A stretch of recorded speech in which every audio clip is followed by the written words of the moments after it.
Ngayong umaga, makakarinig tayo ng salita ng Panginoong Jesucristo at ang pag-uusapan natin ay patungkol sa Word of God or sa Scripture. Ating pong tagapagsalita, Brother Alvin Magat.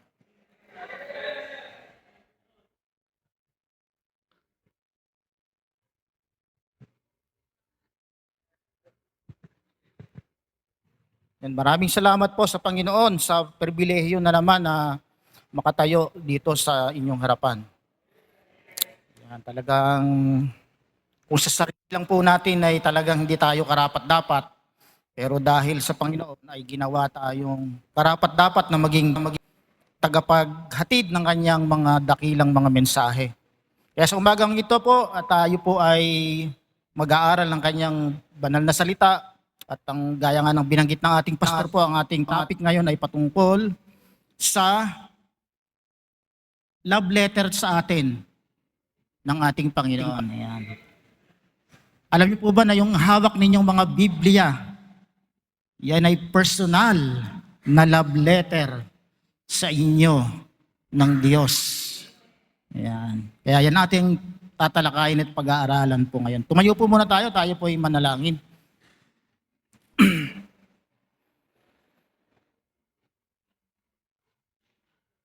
Yan. Ama naming Diyos na nasa langit, muli po, nais ka naming pasalamatan sa iyong kabutihan sa amin sa nagdaang buong linggo, Panginoong Diyos.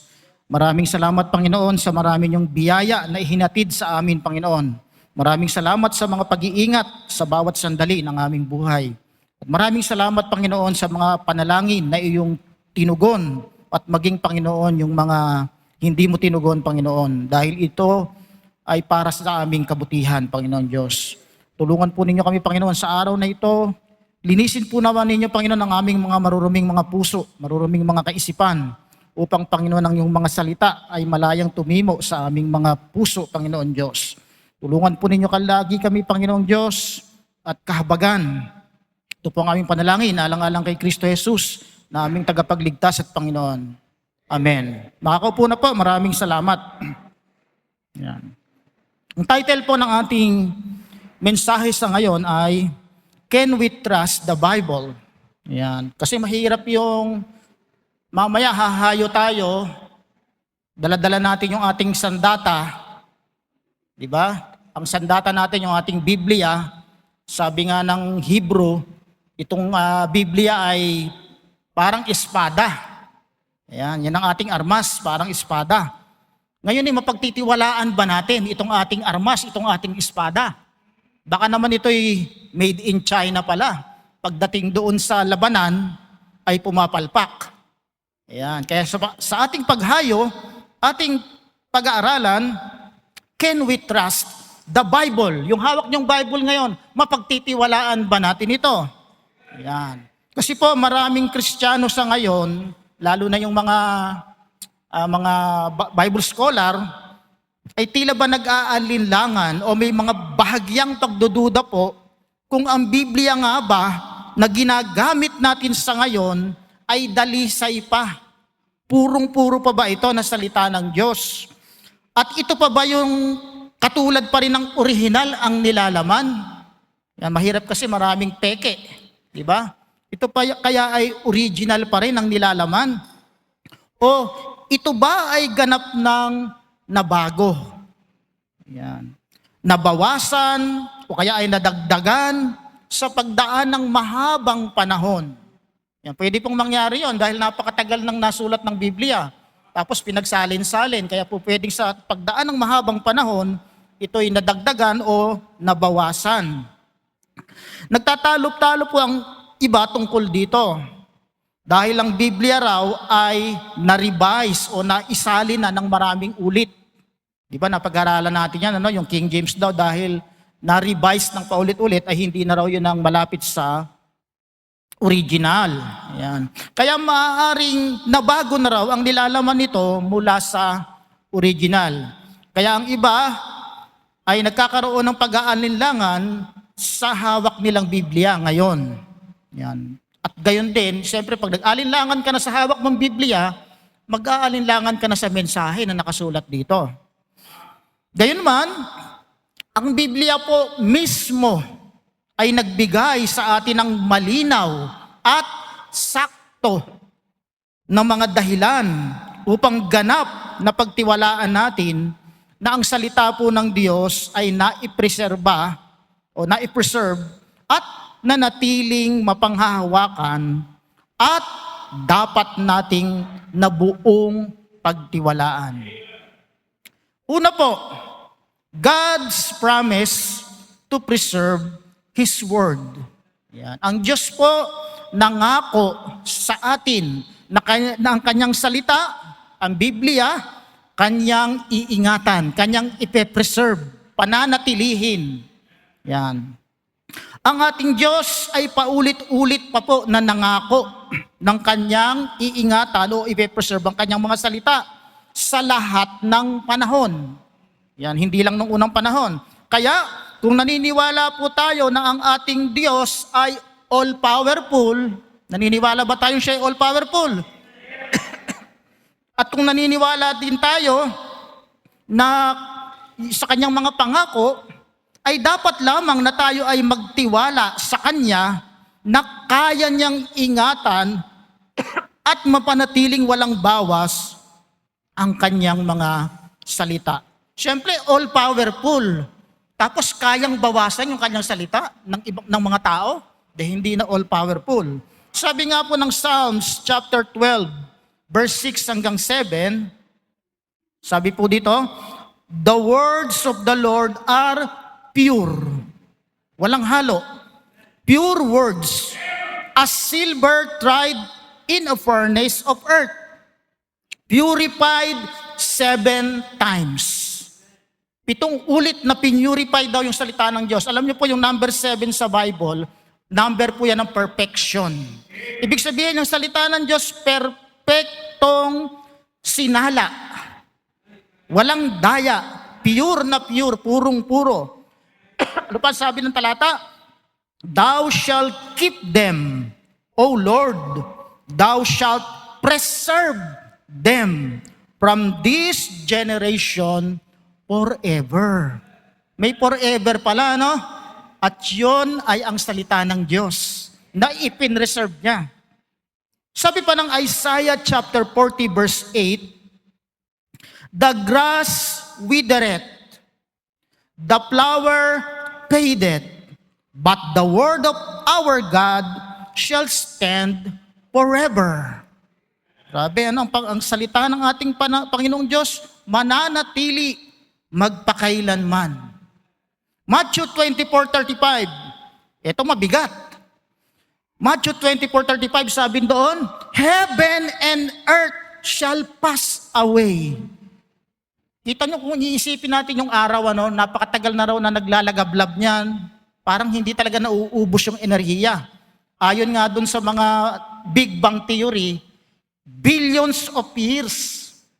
Kung naniniwala tayo doon, ano, billions of years nang naglalagablab yung mga yan, yung mga between. Hanggang sa panahon natin ngayon. Bagamat hindi tayo naniniwala doon, ano. Pero sabi ng Biblia, yung nakikita nyo sa kalangitan na yan, ang mga between, yung araw na yan, na naglalagablab na parang hindi mauubos, lilipas lahat yan. Pero sabi niya, but my word shall not pass away. Naniniwala ba tayo doon?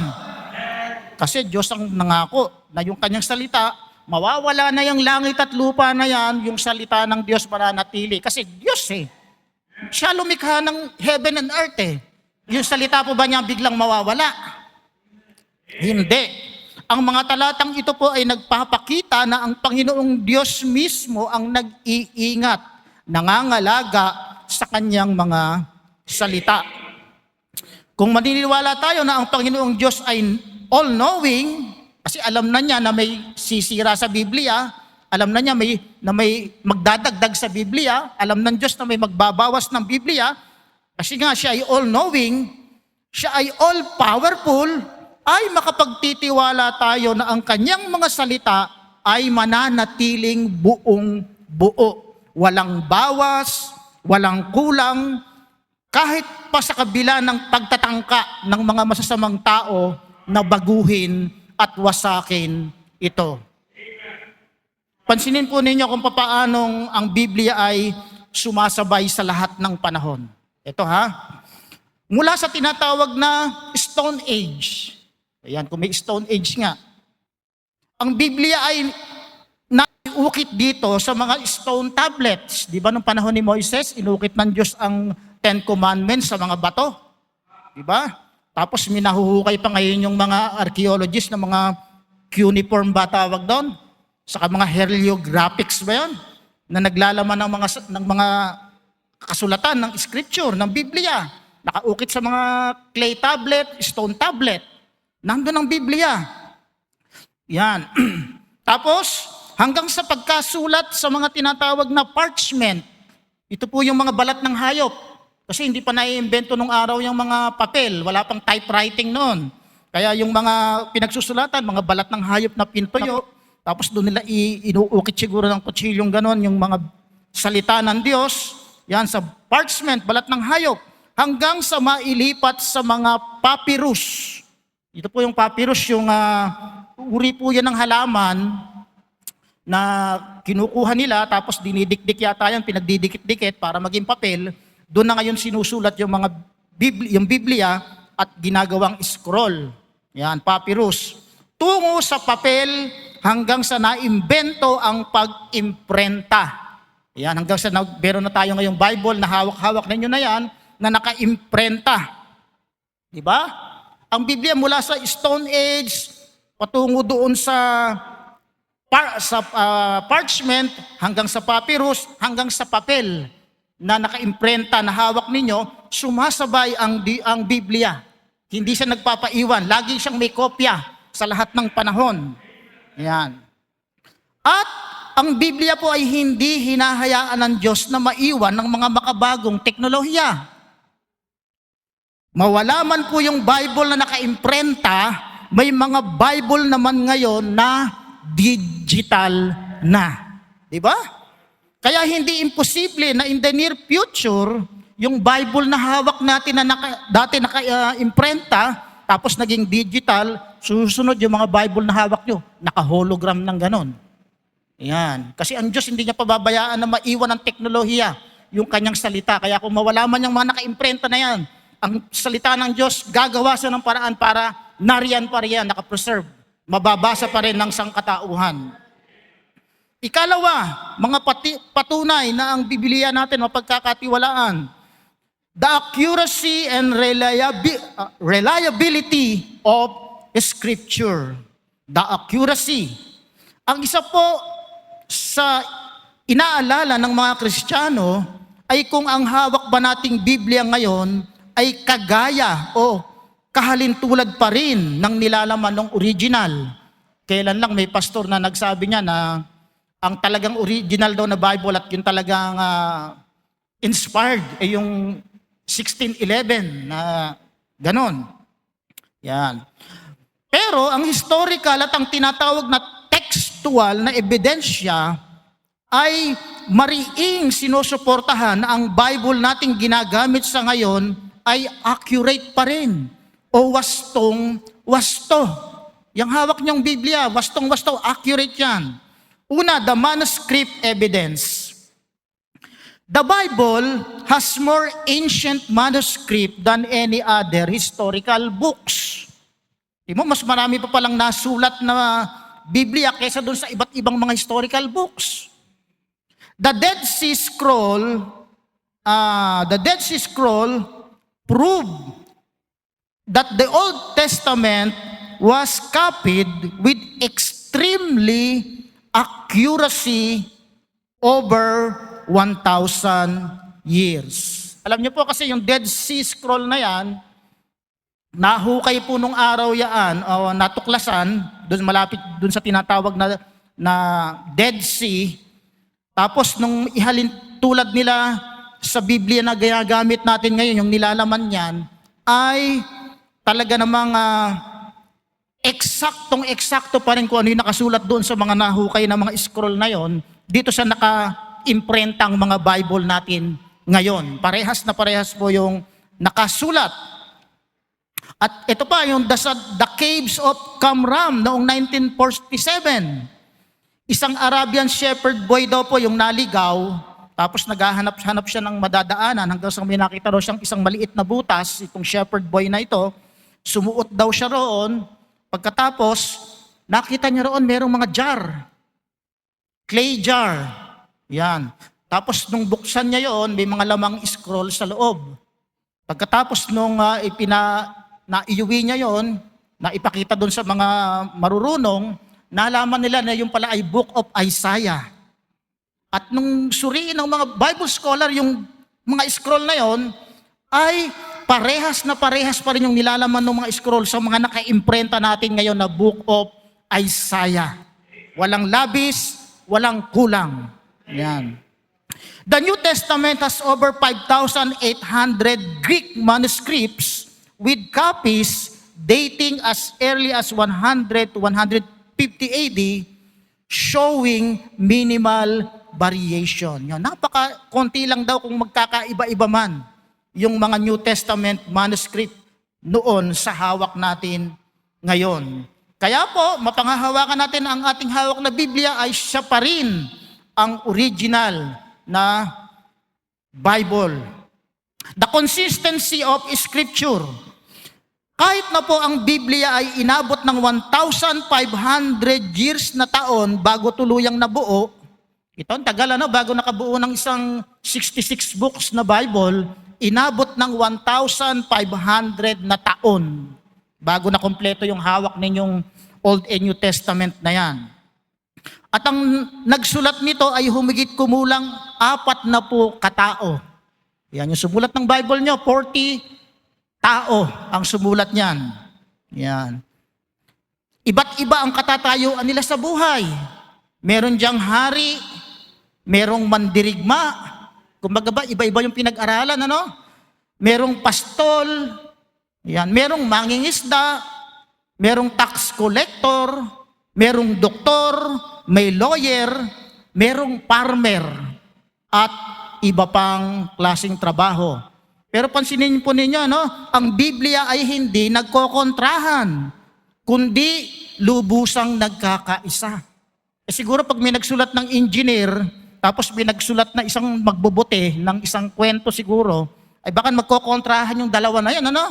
Kasi iba yung matalino itong engineer, alam niya yung mga equation pa siguro ganun. Tapos yung magbubuti, sabi niya, dos ang isang bakal, ang kilo, baka ganun lang ang naisulat, magkaiba dun sa engineer. Pero ito, 40 tao, tapos iba-iba ng panahon, iba-iba ng napag-aralan, iba-iba ng katayuan sa buhay, pero nagkakaisa silang lahat ng isinulat.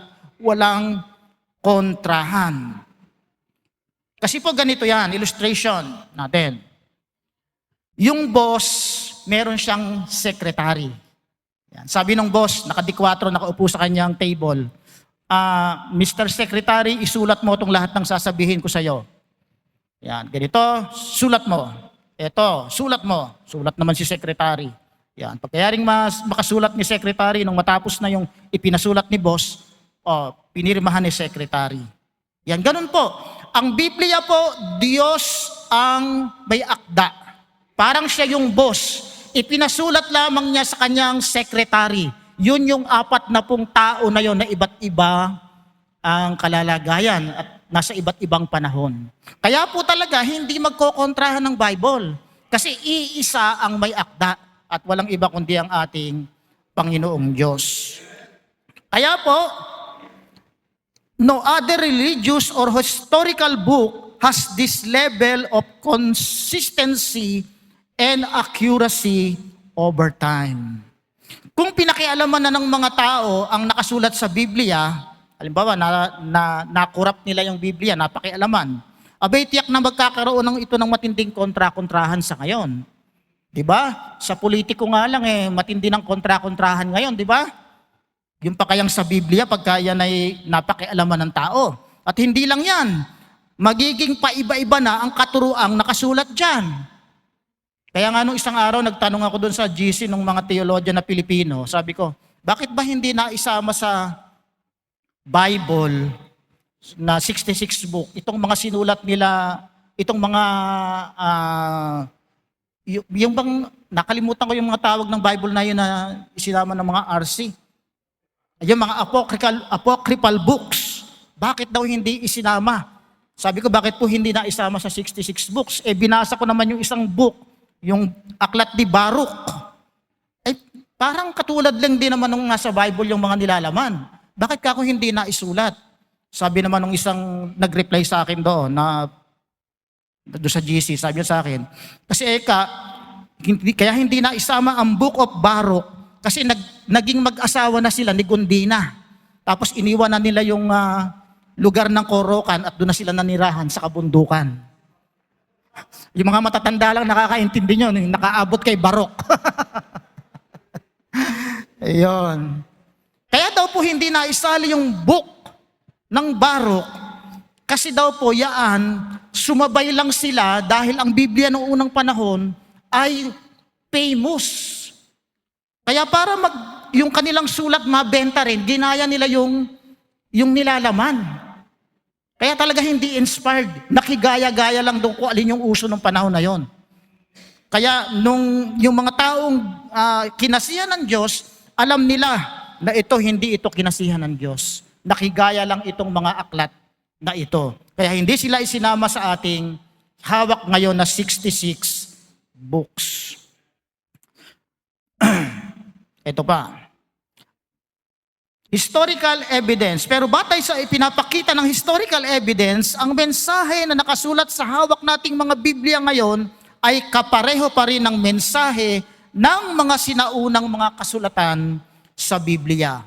Ikatlo, the witness of Jesus and the apostles. Ito yung patotoo ng Panginoong Hesukristo mismo at ng mga kanyang mga alagad patungkol sa Biblia. Pinagtibay ng ating Panginoong Jesus na ang kasulatan o yung Biblia ay dalisay at hindi kailanman makakayang sirain ni numan. Kaya, kung pinagtitiwalaan natin ang Panginoong Hesus, ay dapat nating pagtiwalaan itong Bible na kanyang pinatotohanan.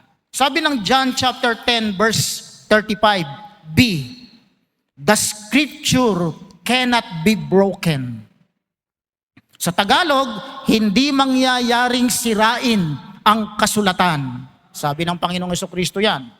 Matthew 5:18, for verily I say unto you, till heaven and earth pass, one jot or one little shall in no wise pass from the law till all be fulfilled. Sa Tagalog, katotohanang sinasabi ko sa inyo, ito na naman, lilipas ang langit at ang lupa, ngunit kahit isang tuldok o isang kudlit sa kautusan ay hindi lilipas sa anumang paraan hanggang matupad ang lahat. Grabe, kahit yung tuldok. Alam niyo po ba na napag-aralan namin dati nila nung doon sa Kilamamdang noon, pag pala binago mo lang yung isang tuldok dyan, sa mga sentence dyan, o kaya isang quit, mababago na yung idea yung pagkakaintindi mo rin sa pagkakasulat. Kaya talagang yung mga scholar, maingat nilang inaalam kung saan ilalagay yung quit, yung tuldok. Ganon. Ang mga apostol rin ay nagpatotoo na ang Biblia ay mula sa inspiration of God. Sabi ng mga apostol, 2 Timothy 3:16 hanggang 17. All scripture is given by inspiration of God and is profitable for doctrine, for reproof, for correction, for instruction in righteousness, that the man of God may be perfect, thoroughly furnished unto all good works. Sa Tagalog, kinasihan ng Diyos ang bawat kasulatan. Ang mga ito ay mapapakinabangan sa pagtuturo, sa pagsaway, sa pagtutuwid, sa pagsasanay sa katuwiran. Ito ay upang ang tao ng Diyos ay maging ganap na naihandang lubos sa mga mabubuting gawa. Sa verse po na iyan, na binasa natin na 2 Timothy na yan, dyan po mismo hinango yung ating Bible pledge. Ayan. Diba? Ang ganda po ng ating Bible pledge, napaka-biblical. Pero alam niyo po ba na itong maganda ay pwedeng pagandahin pa. Di ba? Maganda na, pwede pa nating pagandahin pa. Papaano? May suggestion po ako kung inyong mamarapatin. Ayan. Kapag po Bible pledge at Bible reading, pag nagba-Bible pledge tayo rito o kaya ay nagba-Bible reading na, yan. Ito po, di po naalala nyo po tayo elementary kapag flag ceremony na. Yan, ano pag ginagawa ng mga bata noon kapag flag ceremony, halimbawa, tinutugtog na yung pambansang awit na Bayang Magiliw. Di ba? Humihinto tayong ganyan, titingin tayo sa watawat, tapos nakalagay ang kamay sa dibdib. Walang kumikilos. Yung mga magsasaka nga, inaalis pa yung sombrero. Di ba? Ganun tayo noon pagka flag ceremony na. Kaya napakagandang tingnan. Ang suggestion ko po ganito, baka po pwedeng ganun din ang gawin natin kapag Bible pledge o kaya ay Bible reading. Para naman po mas maganda na tingnan, di ba? Pag nagba-Bible reading, oy, Bible reading, biglang may tumayo na ron, hihinto ka na riyan. Naka-steady ka na. Halimbawa, kumukuha ka ng inumin, Bible reading, bigla, huminto na ngayon. Tatayo ka ng matuwid. Yan. Kasi po, para maganda at bilang testimony na rin natin ito sa mga bisita natin. Di ba? Para makita nila na tayong mga taga BBBC ay malaki ang paggalang sa Word of God o Biblia. Pwede po ba natin gawin yan, church? Yan, amen. Halimbawa, nagsusuklay kang ganyan, biglang, ay, Bible pledge. Nakaganyan ka na lang. Naka-steady ka na lang na gano'n. Yan. Para makita nila, ganun pala ang salita ng Diyos. Kasi yan kaya tayo nandito dahil sa salita ng Diyos, di ba? Kaya tayo nagkakatipon-tipon. Kaya sabi ko nga, maganda, mas pagandahin pa natin. Ipakita natin yung buong paggalang. Alam niyo po, meron akong nadinig na pastor noon sa radyo, yung Bible daw niya, kapag nilapag niya sa lamesa, hindi niya papatungan niya ng ibang libro.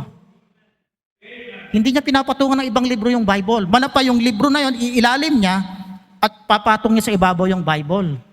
Grabe ka kung paggalang niya sa salita ng Diyos, ano? Pero syempre, mas makikita ang paggalang natin sa salita ng Diyos kapag yung mga nakasulat dito, ipinamumuhay natin. Yan. Pero mas mainam na rin ang makita nila bilang testimony na ganoon na lamang yung ating paggalang sa salita ng Panginoong Diyos. Yan. Hindi ko po sinasabi yung mga bagay na ito dahil ako'y perpekto na, yan, na nagagawa ko ito. Kanina nga lang nung nagba-Bible reading, nagkahalungkat pa ako, ay, Bible reading na pala, sabi ko gano'n. Yan, hindi po.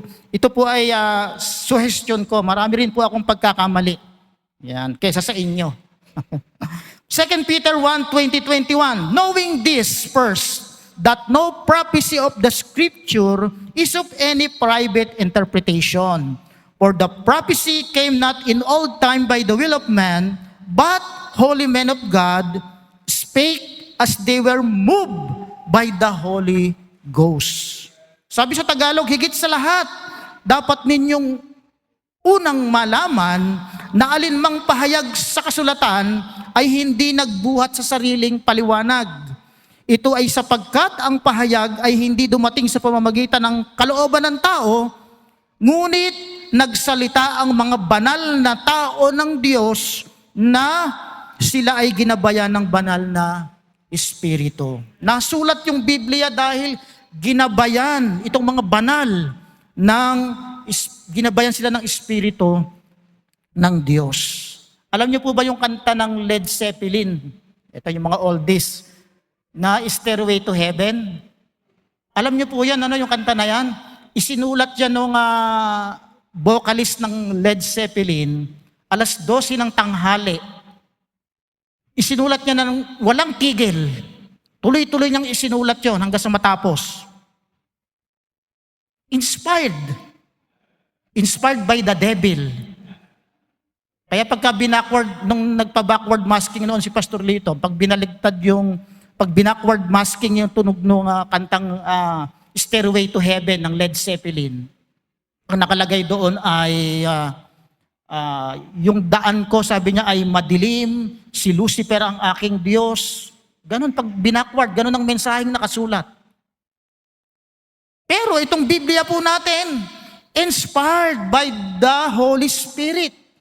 Yung mga tao na ito na nagsulat, hindi nila sinulat ng napakabilis na ganon yan, nakagaya nung sa nangyari doon sa vocalist ng Led Zeppelin, kundi ipinaiisip sa kanila ng Diyos yung mga kasaysayan na yun at ginagabayan sila ng banal na espiritu ng Diyos. Kaya yung hawak ninyong Biblia, may gabayan ng banal na espiritu ng Diyos. Kung ang Biblia ay corrupted o nagdungisa na nang hindi namamalayan, sana ay ibinabala na kagad ng Panginoong Hesus. Kung ito yung Bible nating hawak, kung ito'y masisira, kung ito'y makokorrupt, sana nag-warning na kagad ang Panginoong Hesus. Pero hindi po ganon. Tiniyak pa nga ng Panginoong Hesus ang authority at accuracy ng ating mga Bible. Number 4, man's inability to destroy God's Word. May kakayanan ba ang tao na sirain ang salita ng Diyos? Wala po. Man's inability to destroy God's Word. Sa buong kasaysayan po ng daigdig, marami na ang sumubok at nagtangka na baguhin at wasakin ang Bible. Ngunit ang Diyos ay palaging sinisiguro na ang Biblia ay mananatili.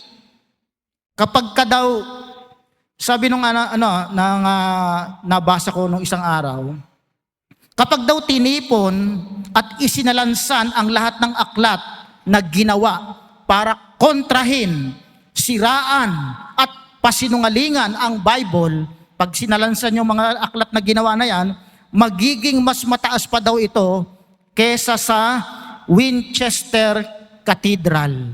Hindi ko po alam kung gaano kataas yung Winchester Cathedral na yan, ano?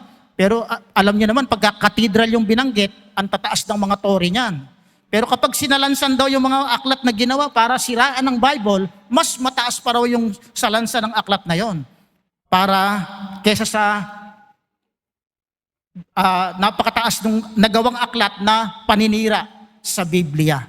Ganun po ang tindi ng ginawa ng tao na pagtatangka nila na siraan, dungisan ang ating mga Biblia, pero hindi sila nagtagumpay.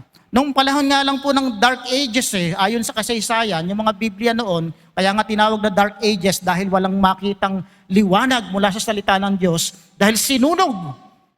Kinumpiska ang mga Biblia noong unang panahon at sinunog ng panahon ng Dark Ages. Jeremiah 36:27-28. Noong si King Jehoiakim po, ay sabi niya, basahin mo nga yung nakasalot sa pinabasa niya doon sa kanyang tagabasa. Yung propesya ni Jeremiah, nung binasa niya yon, nung madinig niya na against sa kanya yung mga, at sa bansang Israel yung nakasulat, gupitin. Ginugupit niya yon, sunog. Meron kasi siyang katabing may siga noon doon dahil malamig nung panahon na yon. Gugupitin, sunog. O, basa uli.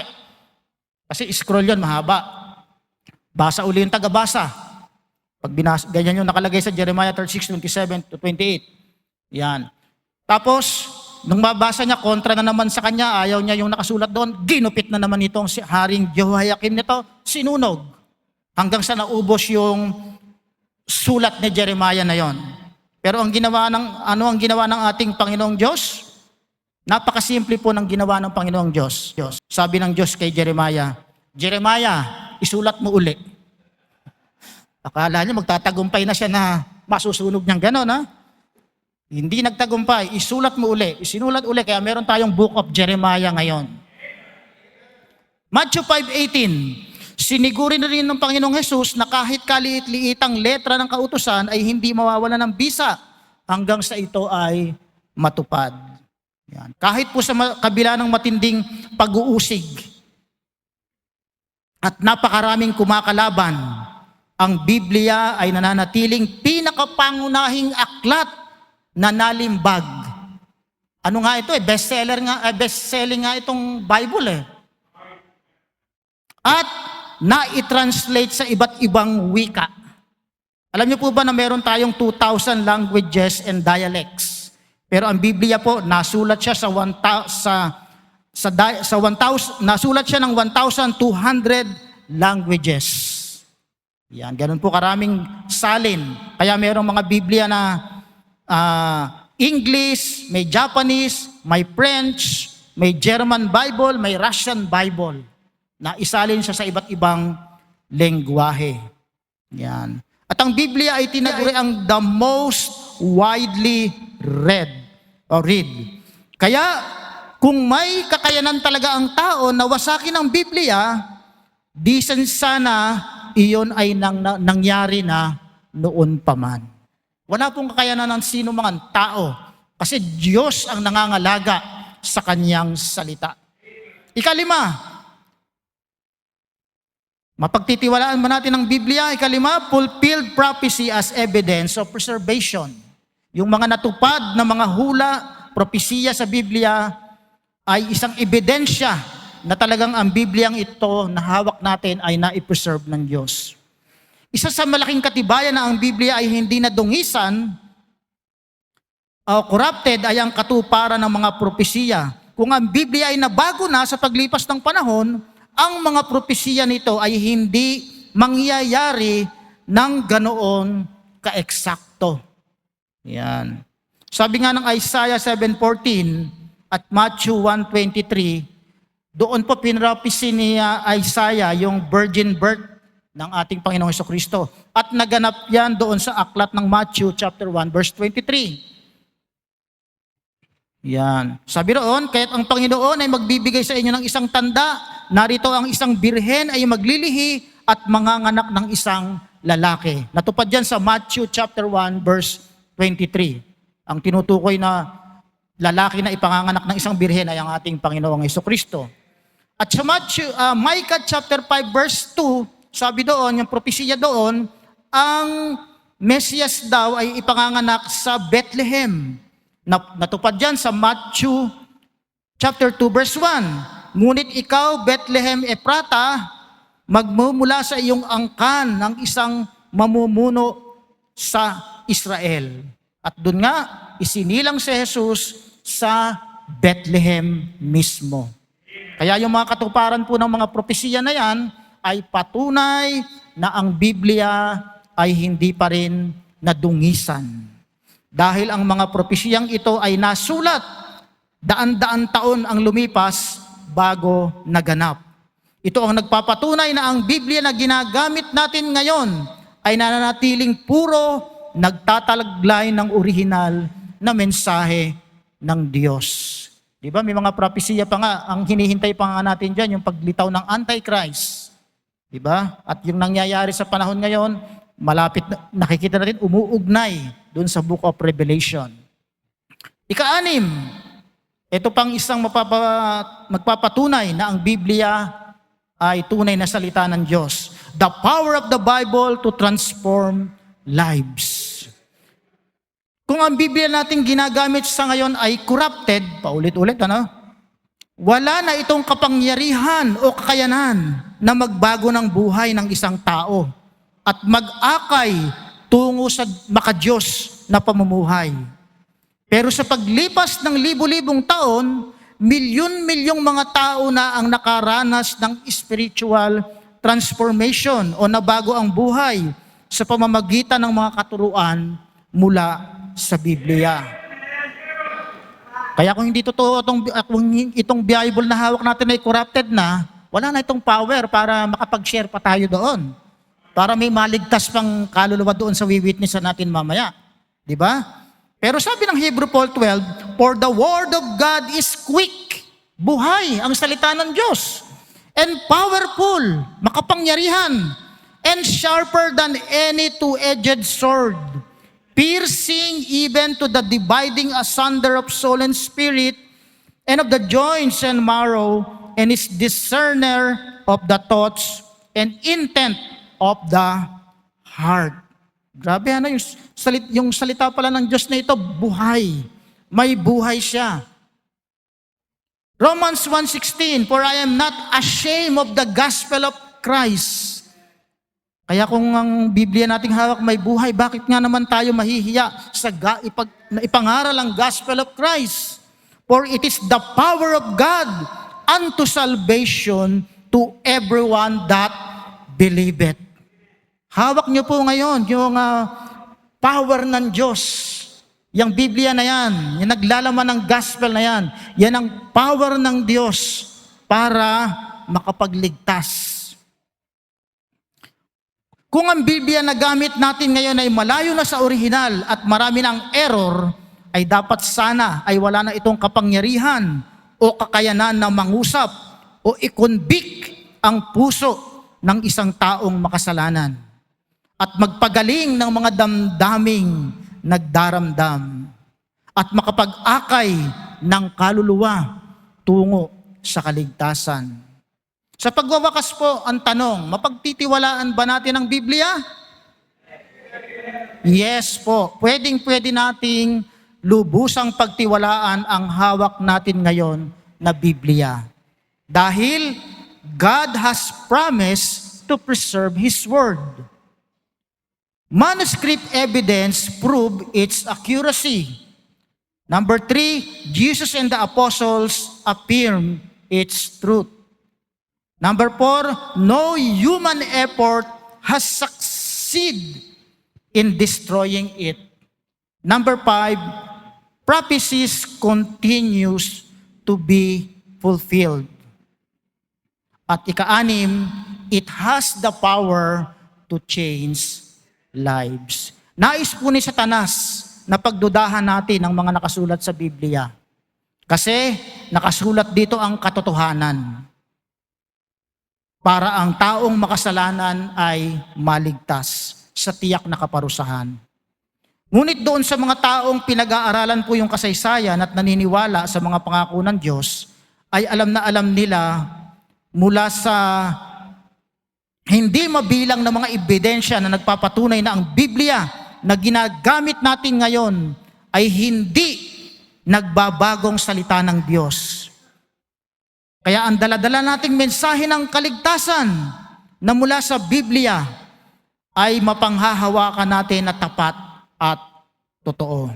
Sabi nga ng Psalms 119, verse 160, ang kabuuan ng iyong salita ay katotohanan, at bawat isa na iyong matutuwid na kahatulan ay magpakailanman. Thy word is true from the beginning, and everyone thy righteous judgment endure forever. Manalangin po tayo.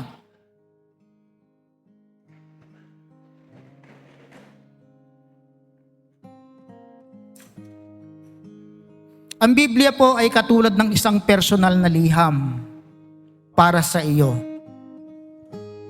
Lahat po ng paalala at mga babala na nakasulat dito ay para sa iyo. Si Jesucristo po ay namatay sa krus ng Kalbaryo para sa iyo. Inaalok po niya ang tunay na kaligtasan para sa iyo, upang ikaw ay makatiyak ng langit na tahanan. Ama naming Diyos, salamat po ng marami, Panginoong Diyos, dahil ikaw mismo ang nag-ingat ng iyong mga banal na salita upang hanggang sa henerasyon namin ngayon, ito ay makaabot, Panginoon, at makatanggap kami, Panginoon, ng kaligtasan sa pamamagitan ng aklat mong ito. Tulungan po ninyo kami, Panginoon Diyos, na ang mga banal mong salitang ito, ang iyong aklat, ang Biblia, huwag naming ikahiya, Panginoon. Bigyan po ninyo kami, Panginoon, ng reverence, ng paggalang sa iyong salita, Panginoong Diyos. Ituro po ninyo sa amin, Panginoon, ang tamang paggalang, Panginoon, sa iyong mga salita. Patawad, Panginoon, kung kami pa nagkasala, nagkamali sa maraming bagay, Panginoong Diyos. Patawad, Panginoon, kung madalas hindi namin napagpapahalagahan ang iyong liham na ito para sa amin. Tulungan mo po kami, Panginoon, at laging kahabagan. Sa pagpapatuloy po ng panalangin, narito ang ating pastor. Salamat. Tayo po yung patunay ng salita ng Diyos ay totoo. Binago yung buhay natin at patuloy tayong babaguhin ito. Kaya kung ikaw ay naniniwala na kailangan ka pang baguhin ng Word of God, come on, you forward, you talk to God. Panginoon, we need more. Pagtutuwid, pagkokorek, pagga-guide sa buhay ko. We need more. Kailangan ko pa, Panginoon, ang inyong salita. Tulungan mo ko, Panginoon, na bulay-bulayin ito pag umaga. Tulungan mo ko, Panginoon, na bulay-bulayin ito pag gabi. Salamat, Panginoon, dahil kapangyarihan nyo ang siyang gumabay. Kayo mismo ang gumabay sa inyong salita para hindi makurap, para manatiling puro.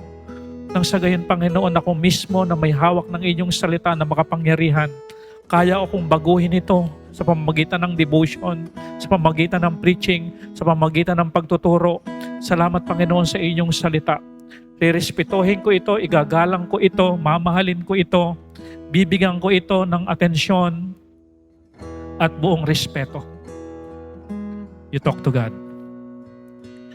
Ama naming Diyos, nagkakamali kami, nagkakasala kami, ngunit salamat, ginagabayan mo kami lagi ng inyong salita.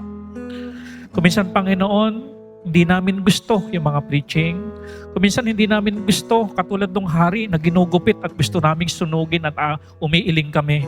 Pero Panginoon, mali pala yun. Kayo pala ay nangungusap sa amin. Kayo pala ay nagmamahal sa amin.